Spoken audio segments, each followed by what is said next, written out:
তো বন্ধুরা কেমন আছো তোমরা? পিয়া কিচেনে তোমাদের আরও একবার ওয়েলকাম। আজকে করব দেখো দোকানের মতন করে গজা। তো চলো আমি দেখিয়ে দিই তোমাদের কীভাবে আমি এটা বানালাম। এখানে দেখো নিয়েছি পরিমাণ মতন ময়দা, আর এখানে দিয়ে দেবো 1 চামচের মতন, ছোটো চামচ এখানে হাফ চামচের মতন লবণ দিয়ে দিয়েছি খাবার সোডা, দিয়ে দিয়েছি সাদা তেল দিয়ে বেশ ভালো করে এটা কিন্তু আমি একটু ময়াম দিয়ে নিচ্ছি। এরপরে দেখো বন্ধুরা এখানে কিন্তু আমি প্রত্যেকটা 6টা পিস করব, 6টা পিসের গোল করে নিয়েছি, নিয়ে একটা একটা করে কিন্তু আমি বেলে নেব। তো দেখতেই পাচ্ছ আমি এখন বেলবো।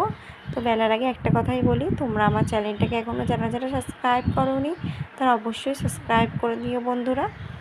আর দেখো আমি কিন্তু এখানে একটু কর্নফ্লাওয়ার ছিটিয়ে দিলাম, দিয়ে একটা একটা করে দিয়ে দেবো প্রত্যেকটা 6টা যে বেলে রেখেছিলাম। পরিমাণ মতন জল, পরিমাণ মতন তেল দিয়ে আমি কিন্তু এগুলোকে একটার পর একটা রেখে দিয়েছি। তারপরে এটা কিন্তু একটু রোল বানিয়ে নেব, নিয়ে বেশ ভালো করে একটু চাকু দিয়ে এটা কেটে নেব। তার জন্য দেখো সিল করার জন্য আরও একটু জল দিয়ে দিয়েছি আমি। তো দেখো এরপর আমি কিন্তু একটু একটু করে এগুলো পিস পিস করে কেটে নেব। কেটে নিয়েছি, নিয়ে এবারে এরপরেও কিন্তু আমি একটু বেলে নেব। দেখো ঠিক এইভাবেই কিন্তু বেলে নিতে হবে। তো দেখো আমার বেলা হয়েই গেছে। এরপরে আমি কড়াই বসিয়েছি, কড়াইতে দিয়ে দিয়েছি তেল নিয়ে এরপরে আমি এগুলো একটু ভেজে নেব। তো দেখো ভেজে নিচ্ছি।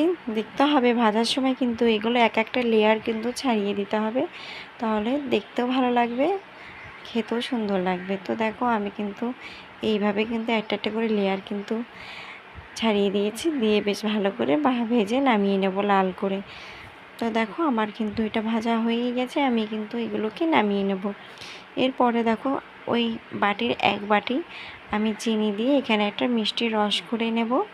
তার জন্য দেখো এখানে আমি দিয়ে দেবো 1 বাটি পরিমাণ মতন জল, দিয়ে বেশ ভালো করে এটা ফুটতে দেবো। আর এখানে কিন্তু আমি একটু ভিনেগার ইউজ করব, কারণ এখানে আমার ঘরে একটু লেবু নেই, ওর জন্য। এটা দিলে কি হয়, রসটা জমে যায় না আর চিটচিটে হয়ে থাকে না। তো দেখো আমি এটা দিয়ে রসটা দিয়ে বেশ ভালো করে একটু ঢেলে দিয়ে নামিয়ে নেব। তো বাই বন্ধুরা।